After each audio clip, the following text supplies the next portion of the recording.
Hello guys, welcome back to Chef the Soul TV News. Welcome back to my YouTube channel. If you're new, please don't forget to subscribe to this channel. Don't forget to like this video. Don't forget to share this video if you find the video informative. So bafethu namhlanje ngiphinda ngibuya nevideo ethinta ke kakhulukazi impilo kaBobo. We know uBobo kakhulukazi ke einkundleni ke zokuxhumana, Facebook, TikTok, Instagram, everywhere nje because we regard him as an entertainer yakhona la eMzansi Africa. So njengamanje ke kunodaba ke aye share lapha yana ke waziwa nje ngosaziwayo ke lapha yana ngale ya into yakhe ayijwayele ukisho khona lento ayijwayele ukisho sengikhohliwe kancane nje ngizoyikhumbula kodwa ekuhambeni kwesikhathi nanso ke yabuye isicubulo sakhe lesasithi ke yiLwantombo lapha yana ke igama lakhe ngempela lo mfowethu ke uSibongiseni ke Bobo wakaMbele ke isibongo ke udaluleke into ke ethuse abantu abaningi nokho ukuthi ke yena ke umuntu ke ophila kahle kahle ke negciwane lesandulela ngculazi lapha ke ubekhuluma ke kwi meaningful conversations with Zandi Mfeka uBobo neminyaka ewu20 uma ke silandela ke ngokweminyaka yakhe lapha ke ngokwendawo ke ahlala kuyona noma ke kubo kahle kahle kulapha endaweni yakwaNdengezi uye watshela ke ukuthi uye wakhuluma ke exoxa kuyona ke iconversation lana ke noma kuyona interview ebeka ukuthi ke kahle kahle ke wathola na kanjani ukuthi umama wakhe ke uyena ukuthi ke odokotela bamtshela ukuthi ke wamthelela noma wamsulela ngaso lesi sifo. So ukumcaphuna nje nganza kwethu ke enkulumeni yakhe uthini ke mina ngisemncane angikazi ke ngikhule ke nezingane ke ngidlale nazo lapho ngakhulela ke khona ke esibhedlela ke iRK Khan esho ke lapha ke eqhubeka inkulumo yakhe uthena ke owami umzali wangishiya emhlabeni ke ngisemncane ke ethi ke kahle kahle kwayesana izinyanga ezintathu uma eqhubha ke esho lapha yana ke uqhubha nalo lolu daba uthi yena waphila kanzima edla ke ngamapayipi ngamanye amazwi kushuthi ke wayemncane ngaleyo ndlela leyo ukuthi ke kahle kahle isimo sakhe engingabini sihle kwaso ke kushuthi ke nempilo yayimdemand ukuthi ke akusetshenziswe ke lolo hlobo ke lokuthi ke uma edle ngamapayipi. So uqhubeka lapha ke uthi ke akaza kuthola ke ukuphila kahle ke uthi waphila kanzima kakhulu ngoba wacishe ke washona ke ngenxa yazo lezo zimo lezo yabo. Kodwa ke ukuliqhubha lolu daba bafowethu ke uthi ke wasindiswa ukuthi ke nje uNkulunkulu phela uyaphila ke kwesinye isikhathi ke nabantu bakhe ke uyena odetermine isikhathi sokuphila kwabo. So uma ukuqhubeka ke udaba lwakhe lokuye lithinte kakhulukazi isikhumba sakhe uthi ke wayengenaso ke isikhumba yena emzimbeni futhi ke ephuma amahlule egazi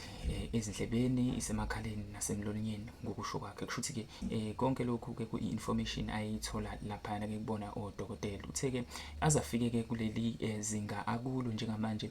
kube impatho ke kamama omncane wakhe nabesizana ke nabo noma nalabo akade ke bemsiza ke emculweni uyabona uveze ukuthi ke esikoleni ayefunda kusona ke nakhona kwake waba nokuhlukumezeka ngenxa yesimo ke akusona uthi ke wayehlukunyezwa uthisha lapha ke ayemfundisa owayengambekile phansi ke embamba ngenduku ngenye indlela uthi ipayipi leligamanxa emhlane kungabe indaba zalutho ke kodwa ke akusolayo ukuthi uthisha loyo wayesembonile vele ukuthi kahle kahle ke uhlobo luni lomuntu ke wayesebonile ukuthi ke akaphili indlela noma ke akaphili ngendlela abafana ekumele ngabe baphila ngayo kusho ukuthi yena wayithandela kakhulu kazi ke ukudlala namantombazane ingakho ke ayithola sephanisheka nje ngendlela ke engalunganga yabo kusho ukuthi kahle kahle ke phela kugcine kungeyona ipunishment uma umuntu uzomshayela nobuyena nendlela adalwe ke ngayo ngokusho kwakhe echaza ke ngokuba yibhungu elinemizwa ke ngabanye abantu ke besilisa ke uBobo uthe ke wazi yena lolu lwazi waba nalo esamncane ngoba wayekubona lokho nangokuthi ke angadlali kakhulu nale genge yabafana kodwa ke adlale nale genge eyamantombazane uthi ke onomunye odokotela naye futhi wakushare lokho nabazali bakhe ukuthi cha ingane le ngeke iziphile impilo enijwayele ukuthi ke abafana baphile ngayo ngenxa yokubuka ke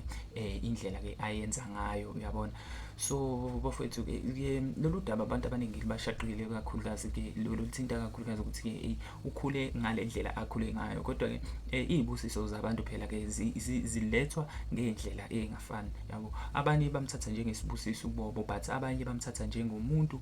okungafanelekile ukuthi aze asondele kwakubona ngenxa yendlela ke aphila noma isimo aphila ngaphansi kwaso, yabo. Uthi ke phezu kwazo zonke izingqinamba yena ke ahlangabezane nazo empilweni, kodwa sekumhambela kahle njengamanje empilweni, uyabona. Njengoba ke esengusaziwayo, yabo, ngamanye amazwi esiyi-celebrity, yabo. Ngaphandle ke kokucula ke kuthiwa ubuye abe umsakazi ke nosomahlaya njengoba simazi ke ey'nkundleni zokuxhumana ke ehlale ke ehlekisela enza ngalendlela asuke enza ngayo, yabo. Kuyindlela e-right ke futhi ke engeke ngathi ke mhlambe ke I think kuyi-therapy kwakuyena lokho, yabo. Kuyi-therapy uma sesithatha ukubheka ngoba asoyibheka lento, especially futhi even nakubantu ke abasey'koleni, especially abantu iy'ngane ezikusayiy'ngane zesikole, you find out ukuthi ke mhlampe ezinye zithathwa njengama-clown, yabo, njengabantu abahlekisayo, abahlekisa kakhulu.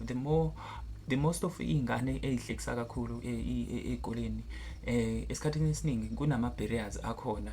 kakhulukazi futhi ke kungaba i-abuse ekhaya, yabo. Uthola ukuthi ke the only time aspendayo yena noma afisa ukuthi ke isikhathi sakhe, indlela angaspenda ngayo isikhathi sakhe, yikho ukuthi ke aphoze ama-jokes just to forget about izinto ke ezenzakalayo, yabo, emuva kwakhe, just to forget izinto ke aphila noma izimo aphila ngaphansi kwazo uma esesukile kwisini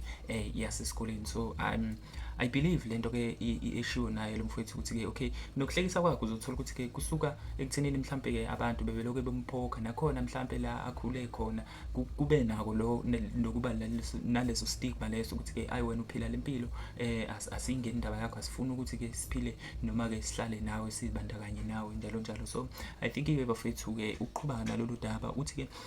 ngaphandle kokucula ubuye ke abe usomahlaya lapha ey'nkundleni zokuxhumana ke ukuthi uke wavela futhi ke ohlelweni ke luka Somizi Mhlongo, i-Living the Dream with Somizi, futhi ke wenza ingoma ne-Scorpion Kings of which uMaphorisa loyo noKabza De Small. I-title yayo ke ileyo ngoma ethi ilwa Ntombo, njengoba ke kuke kwaduma ke noma waduma ngaso ke leso sisho leso ke. Anyways bafethu, regarding indaba yakhe ke uBobo nendlela ke aphile ngayo, guys, ngiyocela ukuthi ke ni-comment la kwi-section ngezansi just to voice out ke imibono yenu, and if ever you have anything to say, do comment on the section down below. Don't forget to subscribe to this channel, don't forget to like this video and share the video as well. Ngibonga kakhulu bafethu for supporting channel. Danko.